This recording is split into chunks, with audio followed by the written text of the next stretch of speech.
So next, we're going to look at how to put our features into count plots and distribution plots together in the same line. So what we're going to do is making a list of the features we want to iterate through. And now these are different. We can see we have objects, categories, and integers.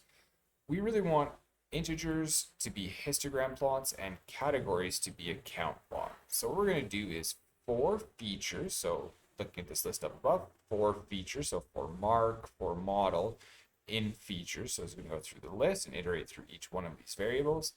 And then it's going to go if df with the feature inside dot d type to get the data type of that feature is equal to int plot using pandas plot a histogram. And then we're going to add a title, and we're going to change the x ticks a little bit, add some rotation because they get a little it gets a little busy.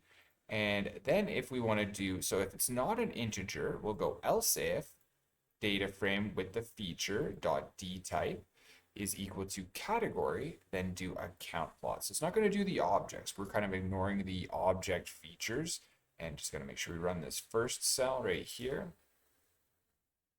And so run this next one, and you can see here we get nice plots mixed. We get count plots mixed with distribution plots. It's a nice easy way to do all of your distribution plots together.